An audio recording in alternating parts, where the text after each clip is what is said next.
Lucas capítulo 15, versículo 11 al 32, y vamos a estar hablando acerca del valor del perdón de nuestro Padre Celestial. El valor del perdón de nuestro Padre Celestial. No vamos a estar enfocándonos hoy en el perdón entre nosotros, sino hoy vamos a estar enfocándonos en el perdón de Dios hacia nosotros. Y nos leía hace un momento Laura el pasaje que en la Biblia aparece como la parábola de ¿qué? Del hijo pródigo.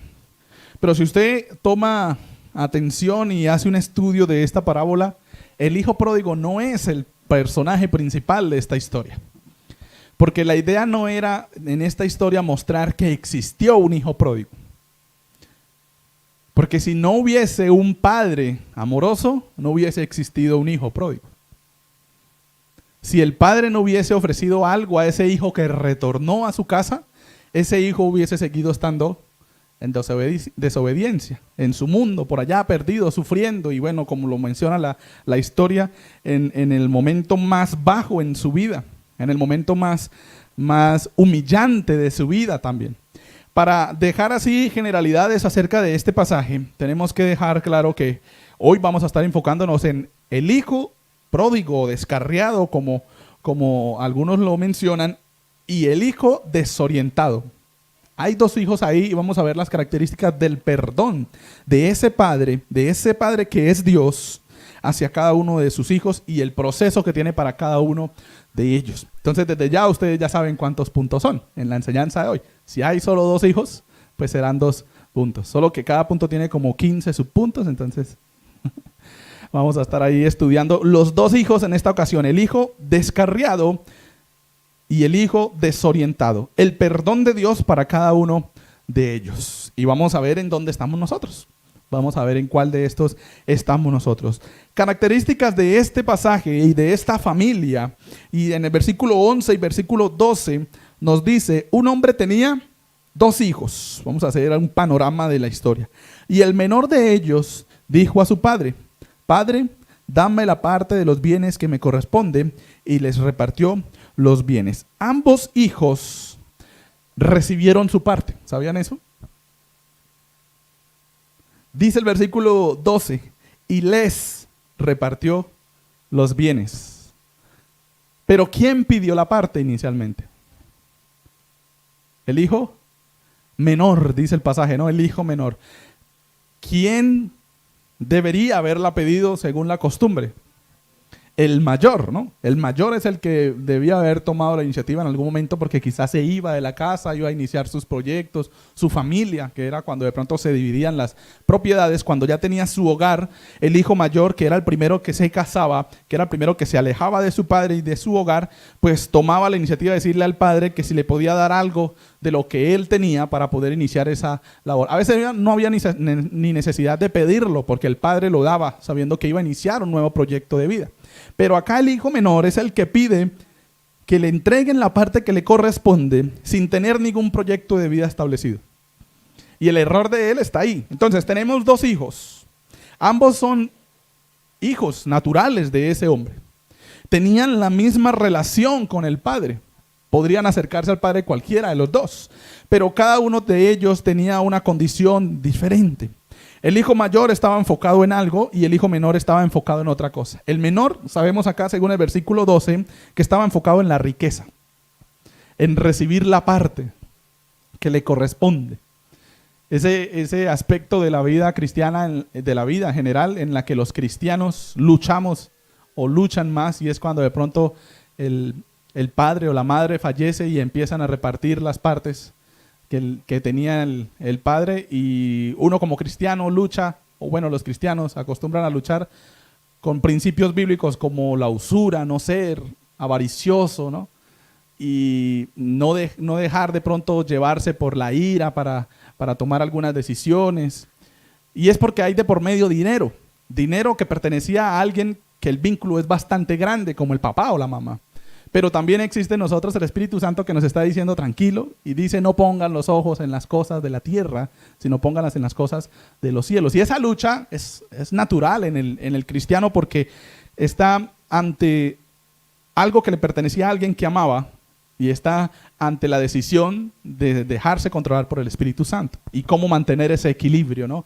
De no ser como ellos, que quizá no tienen al Espíritu Santo, pero tampoco el otro nivel, quedarse sin nada de lo que le pertenecía a sus padres, ¿no? Como de, bueno, miren a ver qué hace.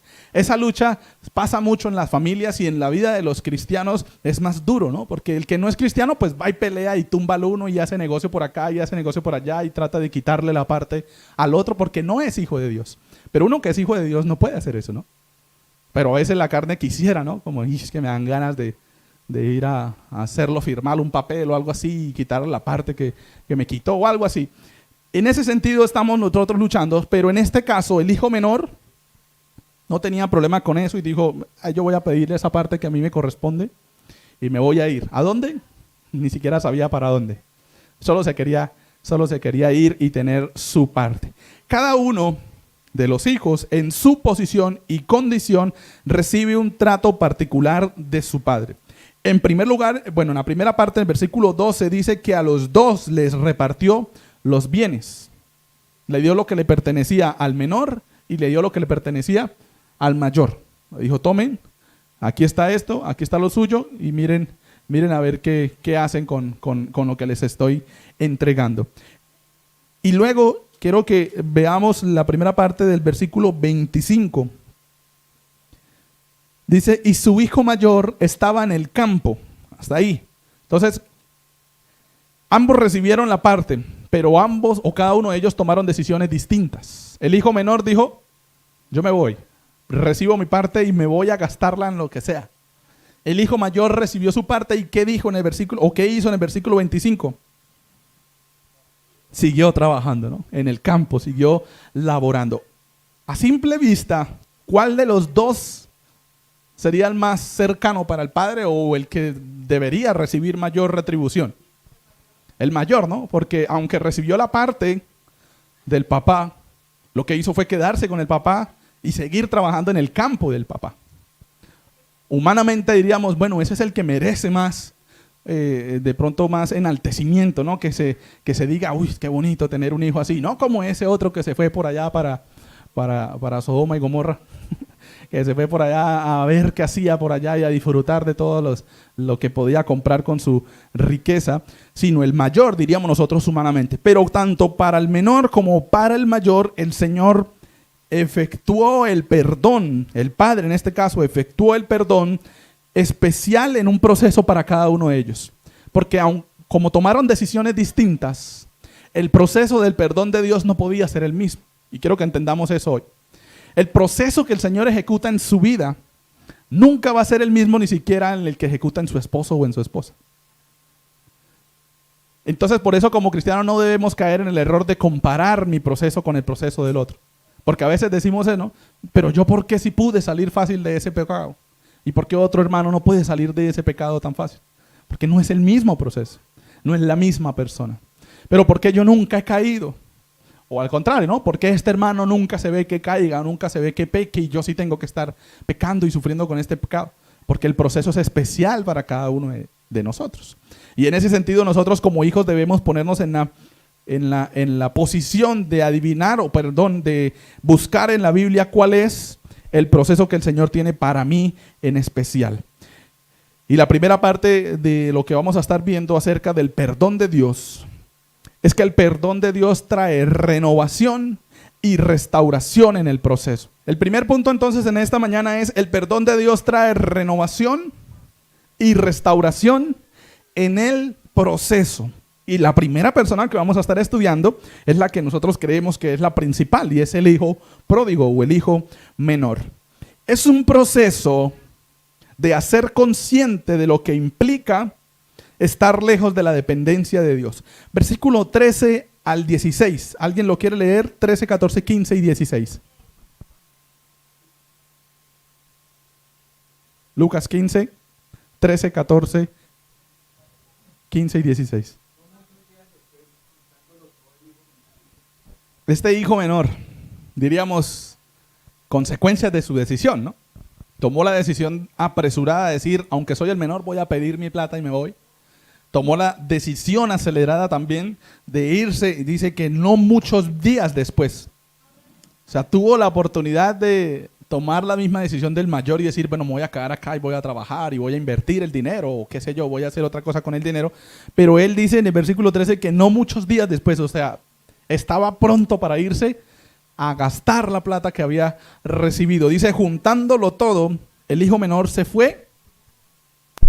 ¿A dónde se fue? Apartada, dice el versículo, se fue lejos. Y luego dice a una provincia apartada. Note el énfasis que hace la historia para mencionar que estaba lejos de su padre. ¿Cuál era la intención del hijo menor? Que nadie estuviese revisando qué hacía o examinando lo que hacía o donde no lo conocieran. Tenemos la historia de un padre y dos hijos que económicamente estaban bien y probablemente eran muy reconocidos en la sociedad. Es una parábola, pero puede que sea ese el contexto. Y en ese sentido el hijo menor dijo, bueno, yo como voy a gastarme la plata con todo lo que sea la vida loca, voy a ir lo más lejos posible para que no me reconozca nadie. Y allá voy a hacer lo que yo quiera. El proyecto de vida de este hijo menor se enfocaba en disfrutar los placeres, entre comillas, de la vida. El proyecto de vida de este hijo menor estaba centrado en gastarse lo que había recibido. Quizá lo veía abundante, decía, uy, qué montón. Pero todo montón termina siendo un poquito en cualquier momento. Todo montón en cualquier momento se acaba.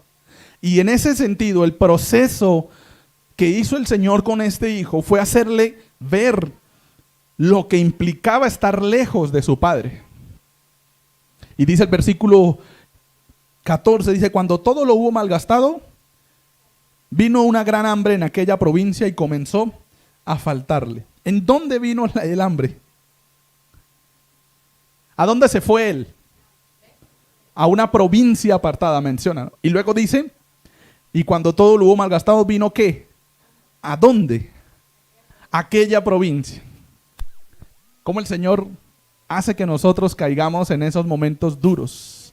Porque notemos que el hambre llegó solo a esa provincia en donde estaba. ¿Y a dónde se había ido? Lo más lejos posible, donde nadie me vea. Ahí estaba Dios mirándole y diciendo, bueno, se le va a acabar el dinero y va a tener que pasar por el hambre.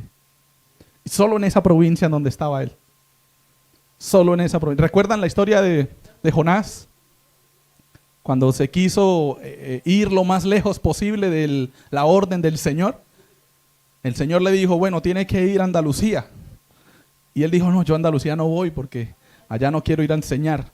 Y él dijo, me voy para otro lado más lejos, no sé, por allá, un pueblo de esos que don Miguel ha visitado por allá en el Cauca. Mencióneme uno por ahí, don Miguel. Corinto, bueno, voy por allá para Corinto, lo más lejos posible. Y dice Jonás que tomó el barco. Bueno, aquí no vamos a tomar barco para ir a Corinto. Tomó el barco y precisamente en ese barco empezó a haber problemas, ¿no? En ese barco, no era el único barco que estaba en el mar. En ese mismo barco empezó a tener problemas, la tempestad y todo eso, aquello y lo otro, y tomaron la decisión de lanzarlo. Jonás se dio cuenta que era él y dijo, soy yo, tengo que ir yo. No tiren las cosas, soy yo porque yo estoy desobedeciendo a Dios. Este hijo menor tuvo que pasar por ese momento específico para él. En esa provincia hubo hambre, en ninguna otra. Y a él le empezó a faltar el dinero. Lo lógico, se le empezó a acabar la plata. Y dice el versículo 15, y fue y se arrimó a uno de los ciudadanos de aquella tierra, el cual le envió a su hacienda, ¿para qué? Apacentase cerdos, más bajo aún. No solamente se le estaba acabando el dinero, no solamente tenía hambre, no solamente estaba lejos de la gente que le podía ayudar porque él tomó la decisión de estar lejos, sino que ahora su futuro en ese momento era apacentar cerdos. ¿Y quién eran los cerdos o qué son los cerdos para los judíos? El animal más inmundo para ellos. O sea, lo más bajo que puede caer una persona, criar cerdos. Diríamos, no, le cayeron todas al tiempo, pero todavía falta algo más. Dice el versículo 16, y este hombre deseaba llenarse de las algarrobas que comían los cerdos, pero nadie le daba. Estuvo tan mal este hombre que deseaba comer de la comida que le daban a los cerdos. Pero ¿en dónde está el problema ahí? ¿En dónde radicó este problema en que él tomó una decisión. Y su decisión fue acelerar el proceso y alejarse lo más posible de Dios. A veces nosotros como cristianos también hacemos eso. Aceleramos o queremos acelerar los procesos y queremos hacer las cosas a nuestra manera, lo más lejos de Dios. Y por eso el Señor a veces nos hace pasar por tiempos de hambre, tiempos de escasez, para que nosotros nos demos cuenta que no era eso lo que teníamos que hacer. Que no era en eso lo que teníamos que poner la confianza, como en el dinero, en este caso el hombre, porque se le acabó. Y que además de eso vamos a tener que ir a lo más bajo para que entendamos qué implica estar lejos de nuestro Dios. Ese fue el proceso que empezó en él. Ahora también empieza un proceso de reflexión y de arrepentimiento. Versículo 17 al 19, ¿alguien lo lee? Como a uno de tus jornaleros. Dice el versículo 17, y volviendo en sí. Esa es la clave de este pasaje, de esta parte del pasaje, del 17 al 19. Este hombre tuvo que pasar por todas esas cosas. Se le empezó a acabar la plata, hubo escasez en la provincia donde estaba, hubo una dificultad de hambre. Él ya no tenía dinero, tenía hambre y le tocó pedirle a alguien que le diera trabajo, y el trabajo que le dieron fue ir a criar cerdos, y él deseaba comer de lo que comían los cerdos. ¿Qué comen los cerdos? No comen nada agradable, ¿no? Desperdicios. Bueno, más o menos esa es la idea de lo que estaba pidiendo este hombre para comer. Y en ese momento, cuando se dio cuenta de que estaba pasando por ese proceso, por su decisión de alejarse de su padre, dice que volvió en sí. Ese yo creo que es el momento más difícil en nuestra vida cristiana cuando estamos pecando. Volver a nosotros, mirar. Hoy Milton hablaba en las miradas, de las 5 miradas que mencionaba, y una era mirarse hacia adentro, ¿no? Mirar hacia adentro, ¿cómo está mi condición? ¿Cómo estoy yo? Y este hombre se dio cuenta de que su decisión había desencadenado una multitud de consecuencias bajas y viles, y que tenía que volver en sí para ir otra vez a donde él se había equivocado y solucionar lo que había hecho mal. Ese proceso de volver otra vez allá a su padre era lo más duro para él, más que pedirle comida a un cerdo. A los dueños del cerdo, más que desear comerse lo que ese cerdo se estaba comiendo. Era más fácil comerse eso que regresar a su padre a decirle: Padre, lo que dice ahí, he pecado contra el cielo y contra ti, ya no soy digno de ser llamado tu hijo, hazme como a uno de tus jornaleros. Pero él sabía que en esa humillación y que en ese proceso de reflexionar y de arrepentirse estaba la solución. Ahora, él pasó por ese proceso y dice que él tenía claro cuál sería el trato que él merecía por haber tomado esa decisión. Ya no soy digno de ser llamado tu hijo, hazme como a uno de tus jornaleros. Los jornaleros estaban mejor que él, que era el hijo del padre. Los jornaleros tenían su salario y no tenían hambre porque no estaban en la provincia donde estaba él. Los jornaleros no tenían que cuidar a los cerdos y desear comerse lo que los cerdos estaban comiendo. Los jornaleros tenían donde quedarse a dormir, tenían su comida fija, tenían su salario fijo, y él no tenía absolutamente nada, y era el hijo. Y era el hijo del dueño de esos jornaleros. Él sabía y volvió en sí y se dio cuenta de que necesitaba reflexionar de lo que había hecho mal, pero no solamente reflexionar, porque ahí llegamos todos, sino que necesitaba arrepentirse de lo que había hecho mal. Y en el versículo 20 al 21 nos muestra la tercera característica de este proceso, y es que es un proceso en el cual él tenía que regresar de nuevo y recibir esa humillación o ese proceso de parte del Padre. Esa era la lógica. ¿Qué dice el versículo 20 y 21? Hasta ahí. Y ya no soy digno de ser llamado tu hijo.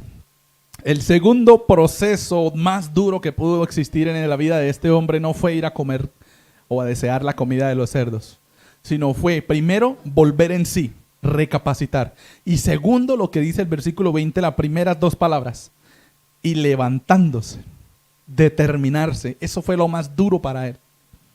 Ese camino de la provincia, porque aparte se había escogido irse a la provincia que la más lejana que existía de su padre. Ahora, ese mismo proceso de caminar lo más lejos, o para allá se había ido de pronto en comodidades porque tenía dinero, pero ahora no lo tiene. Ahora le toca regresarse caminando, mochileando, pidiendo, ¿no? A dedos, y que me lleven a ver si alguno va por allá cerca para donde mi padre, que me pueda. De para allá iban lujos, ¿no? Iban lo más ostentoso porque tenía dinero para malgastar y podía irse en esos deseos de irse en lo más cómodo posible. De para acá no podía darse ese lujo y le tocaba sufrir.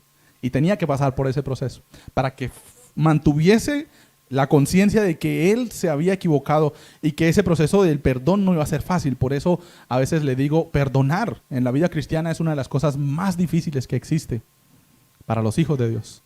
Porque no es perdón humano. Dice, perdónense unos a otros así como Cristo los perdonó. Ahí está la característica. ¿Y cómo nos perdonó Cristo? No nos castigó por lo que merecíamos. Murió por usted y por mí. Ahora, ¿hasta dónde estamos nosotros dispuestos a llegar por perdonar a las personas que nos hacen a nosotros el daño? Este padre, dice el versículo 21, que cuando lo vio, fue movido a misericordia y corrió y se echó sobre su cuello y le besó. ¿Era lo que quizá este hijo esperaba? No. Dijo, yo llego allá y mi papá va a estar con la chancleta y me va a decir, entre que no es para eso. Entre que no es para eso. O tenía la mano acá atrás con quién sabe qué. Que no le voy a pegar. Y con la correa en la mano. Era quizá lo que él esperaba, ¿no? Castigo. Y él estaba concientizado de que su trato, ahora que había hecho las cosas distintas con su padre, iba a cambiar. Le dice, hágame como uno de sus jornaleros. O sea, por lo menos recíbame como un jornalero. Como un esclavo. Eso era. Como un esclavo que no tiene derechos.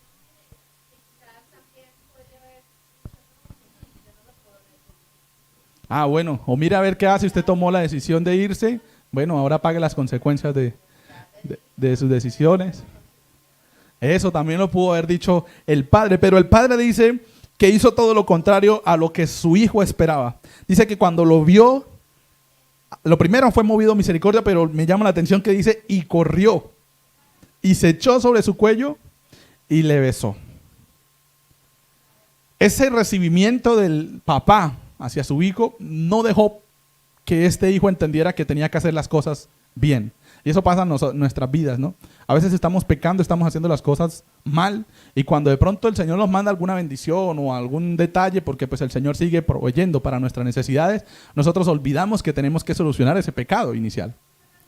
Y como estamos disfrutando, bueno, el Señor, y ya se nos olvida que hay un pecado ahí que hay que solucionar. Eso a este hijo menor no le afectó su concientización y su reflexión de lo que debía hacer. Y el hijo le dice en el versículo 21, Padre, he pecado contra el cielo y contra ti, y ya no soy digno de ser llamado tu hijo. Lo pensó cuando estaba con los cerdos y lo hizo cuando estaba delante del Padre. Entonces, note que ahí está la característica de ese proceso que por el cual nosotros tenemos que pasar, de regresar al Señor y de recibir o de entrar en esa humillación delante del Señor, porque es necesario que nosotros dobleguemos nuestra carne para que nuestro espíritu crezca. Y al doblegar nuestra carne estamos diciendo, en este momento estamos diciéndole a la carne, sé que carnalmente, hablándolo así, es difícil pedir perdón, pero tengo que hacerlo. Y este hijo menor nos deja claro ese proceso. Y el versículo 22 al 23 nos da otra característica de este proceso. Un proceso que ahora el padre inicia con su hijo de afirmarlo como hijo. ¿Qué dice el versículo 22 y el 23? Bien, hasta ahí. ¿Merecía este hombre eso? Nada de eso. No merecía ni siquiera que el papá saliera corriendo a recibirlo y a besarlo y a llorar. Porque su hijo haya regresado. Pero no se quedó ahí solamente, sino que él lo reafirma como su hijo. ¿Y cómo lo reafirma como su hijo? Este hijo menor probablemente ya había disfrutado de todas estas cosas que le está dando el papá, porque en un momento tuvo plata y probablemente tuvo joyas, riquezas, la mejor ropa, se compraba las pintas más costosas que podían existir en ese momento. Pero ¿cuál era la diferencia ahora? Que él no lo merecía. Para él ya no era ese hijo que merecía que lo trataran así. Para el hijo menor, él ya no era un hijo. Por su pecado, por su decisión, por las cosas que había hecho, para el hijo menor él entendía que él ya no tenía ni momento para reclamar, ni tampoco cara, ¿no? Para hacerlo, ni cara para hacerlo. Pero el padre lo afirma como su hijo y le dice, usted es mi hijo.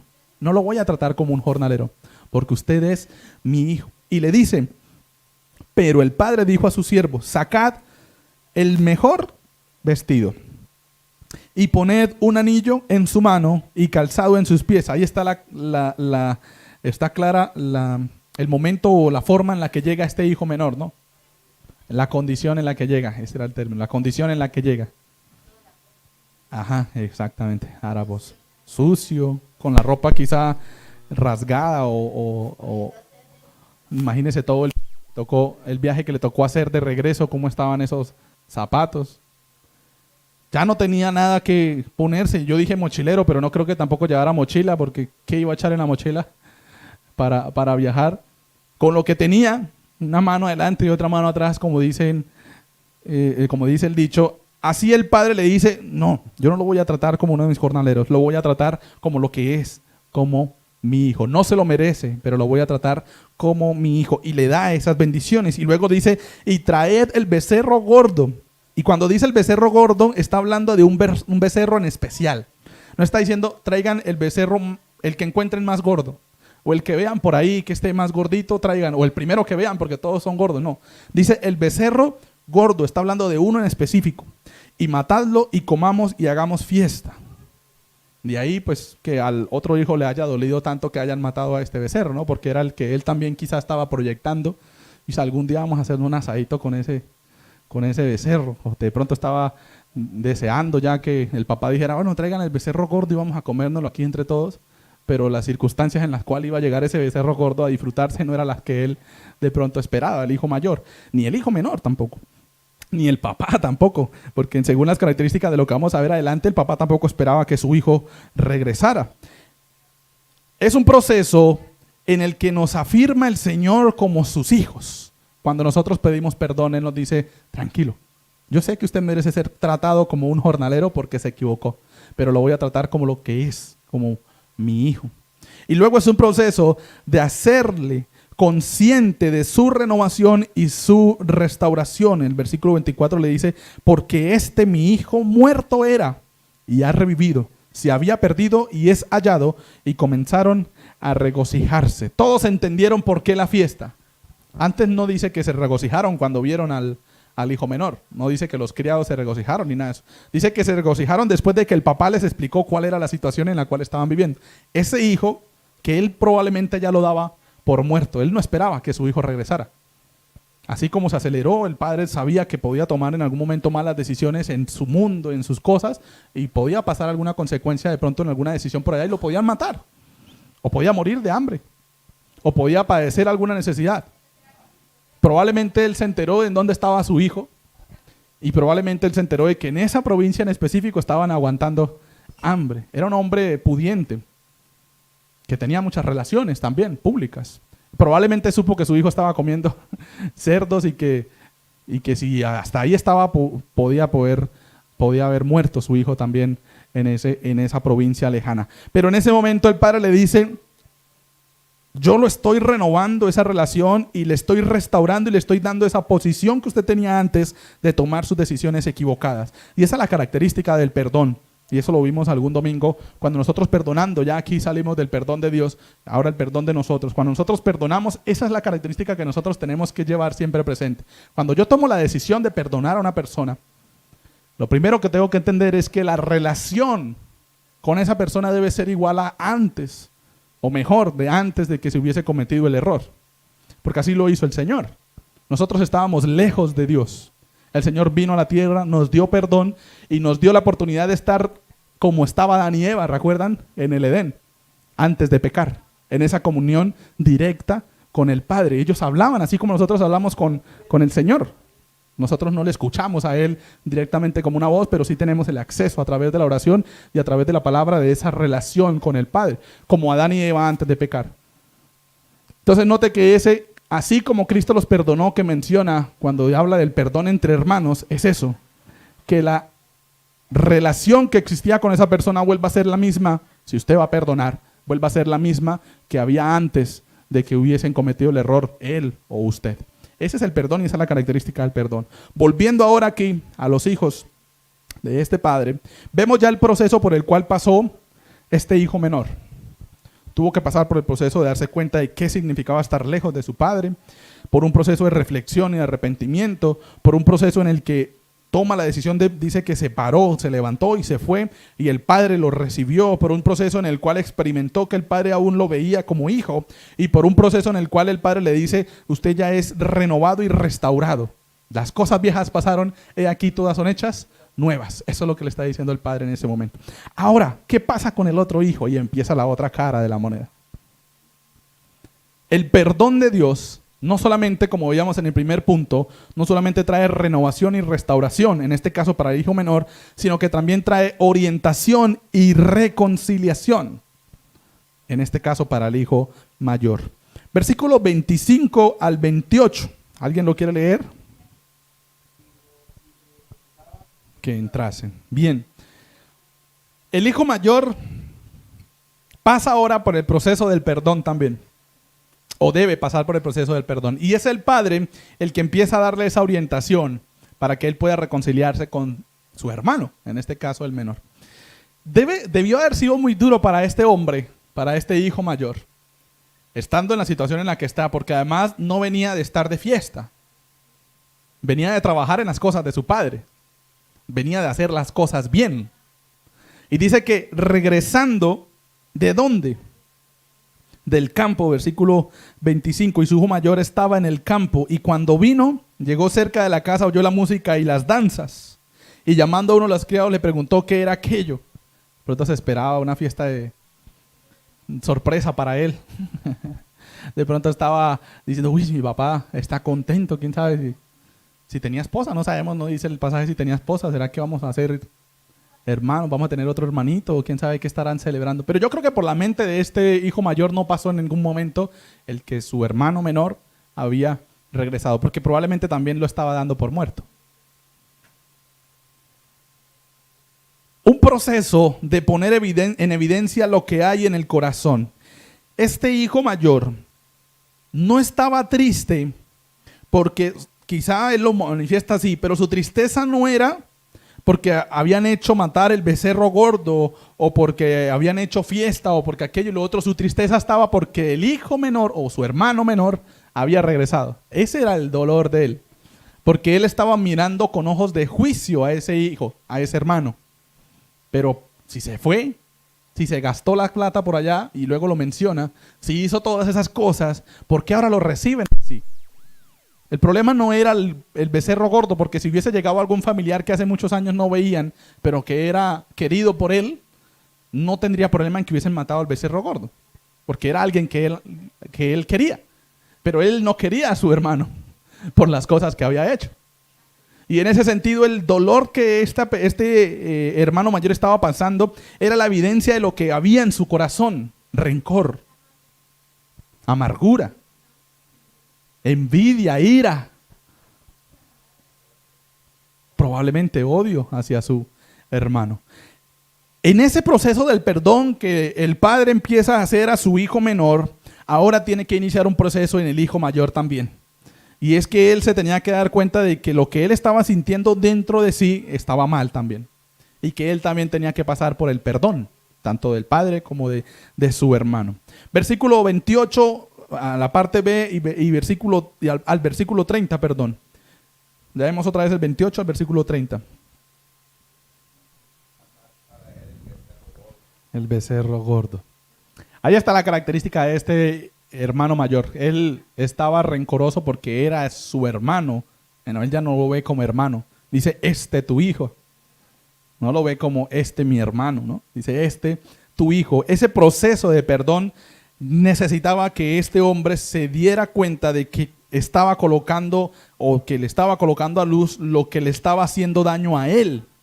Y era esa ira, era ese rencor, era ese odio hacia su hermano. Les digo que este hermano mayor no tenía problema con el cabrito o con el becerro. Él no era el problema, porque no era quizá porque lo hubiesen matado, porque al fin y al cabo se lo iban a comer.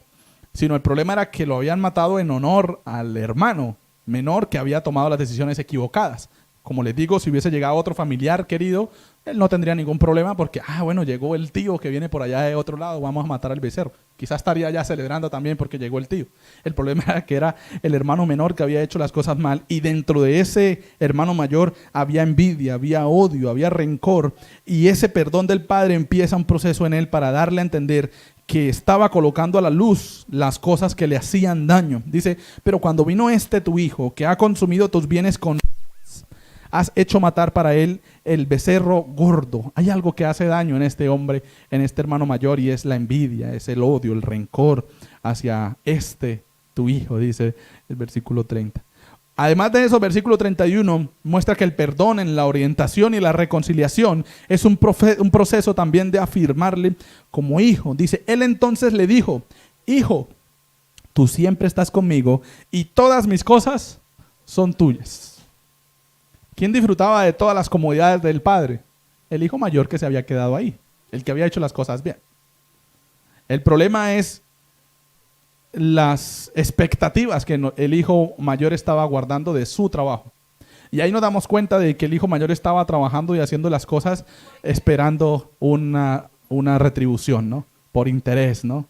Ya no nos damos cuenta de que el hijo mayor era tan bonito y tan agradable, ¿no? Ya no lo vemos como, uy, qué bonito que se quedó allá. Él estaba esperando algo después.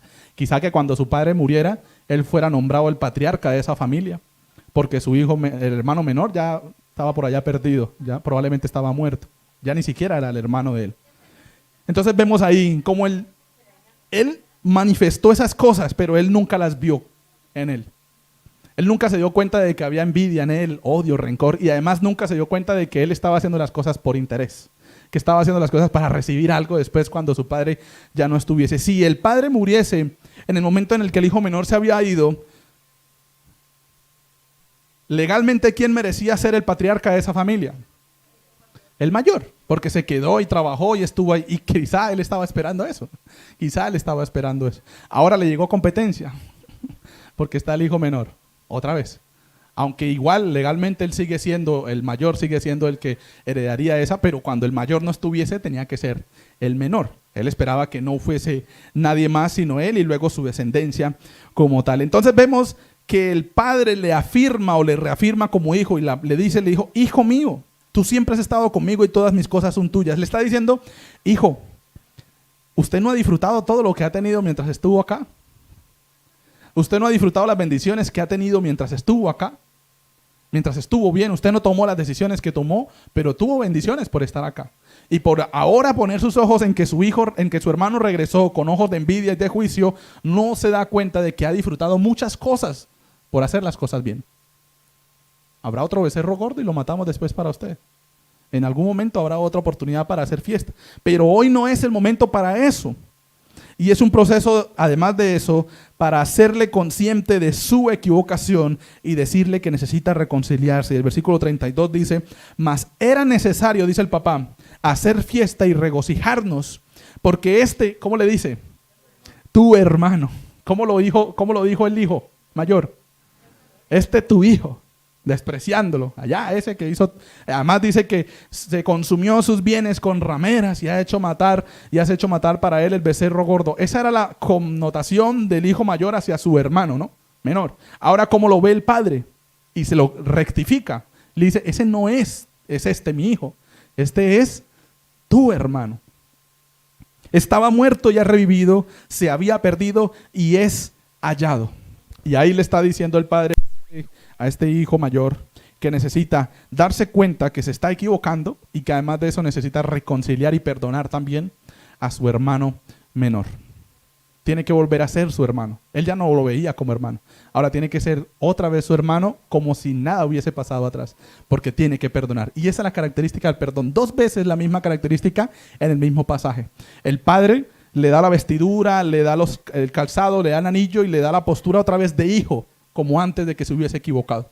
Ahora el hijo mayor tiene que darle la postura y la posición como de hermano menor, como antes de que se hubiese equivocado el hermano menor. Ahí está la característica que se representa claramente en estas dos caras de la moneda acerca del padre que perdona o del hijo pródigo, como lo menciona la Biblia. A manera de conclusión, cualquiera que sea la condición de la persona, es el trato del Padre el que dará en el blanco para ser perdonados y restaurados de manera eficaz. El punto principal de esta historia, y por eso se lo dije al principio, no es el hijo pródigo, es el padre que perdona, es el padre que orienta al hijo mayor para decirle, está haciendo las cosas mal. Su hermano estaba muerto y ahora vive, gócese de eso. Es el padre que le dice a su hijo menor, no lo voy a tratar como uno de mis jornaleros, lo voy a tratar como el hijo que es. Ese es el punto principal de la historia, el perdón del Padre, el trato del Padre. Y hoy nos reunimos para darle gloria a Dios porque Él nos ha perdonado, porque Él nos ha dado la oportunidad de ser esos hijos que ya no merecíamos ser. Y vino a la tierra, se entregó en la cruz para darnos a nosotros la vida eterna. Es decir, que volvemos a tener esa relación con el Padre, de ir a la presencia de Él eternamente. Yo me gozo de eso. Pero ahora, hermano, cuando cometamos algún pecado, cuando cometamos alguna dificultad en nuestra vida o hagamos las cosas mal, tenemos que pasar por el proceso del hijo menor. La humillación, el dolor, el hambre, llegar a lo más vil, regresarnos por donde habíamos hecho las cosas mal y presentarnos al Padre y decir, he pecado contra el cielo y contra ti, ya no soy digno de ser llamado tu hijo. El Padre ya empezará a orar a favor de nosotros y muy probablemente nos va a tratar como este padre que amó a su hijo y le dijo, lo voy a tratar como mi hijo. Tome su anillo, tome su ropa, tome su calzado y maten el becerro más gordo. Así nos trata el Padre cuando nosotros nos arrepentimos de nuestros pecados. Pero cuando recibimos a un hermano en la iglesia que quizás se había equivocado y había cometido el pecado y había estado apartado y ahora quiere iniciar ese proceso de restauración con Dios, nuestro actuar debe ser todo lo contrario a lo del hijo mayor. Sin envidia. Pero ¿por qué está otra vez sirviendo allá si hace 10 años que se equivocó? Eso se ve a veces en las iglesias. Yo me acuerdo que ese hace 20 años cayó en pecado y ahora lo tienen allá enseñando. Hermano, hace 20 años que el Señor ya está haciendo un proceso con ese hermano. Gócese de que ya salió de esa dificultad y que ahora está haciendo las cosas bien. Disfrute de ese becerro gordo y de esa fiesta. Y no llene su corazón de envidia, de amargura o de odio. Y sígalo viendo como su hermano, ¿no? Porque a veces se ve menos a la persona, al hermano que se equivoca en la iglesia, ¿no? Se ve más al que aparentemente nunca se equivoca, pero corazones solo los conoce el Señor. Entonces démosle gracias a Dios porque sea cual sea nuestra necesidad, lo que a nosotros nos llena de gozo es saber que existe ese Dios de perdón que está para a nosotros darnos renovación o restauración o orientación y reconciliación. Ponga sobre sus pies y ahí creo que hay una frase más. Aprendamos a disfrutar, dice. Aprendamos a disfrutar del... Sí, sea a nuestro favor o a favor de nuestros prójimos, aprendamos a disfrutar del perdón de Dios. Reflexionemos en este momento en quizá cómo estamos nosotros y cuál es nuestra relación en cuanto al Padre y a nuestras decisiones que quizá hemos tomado. Quizá como el hijo menor nos hemos equivocado y apresurado para hacer las cosas mal. Ahora tenemos que pagar las consecuencias de esas decisiones, pero siempre hay una salida y es volver en sí. Y luego cuando dice el versículo 20, levantándose vino a su Padre. Esa es la solución. Recapacitar, levantarse e ir al Padre Celestial para pedir perdón. Él está ahí para perdonarnos y para matar el becerro más gordo. Para matar el becerro más gordo.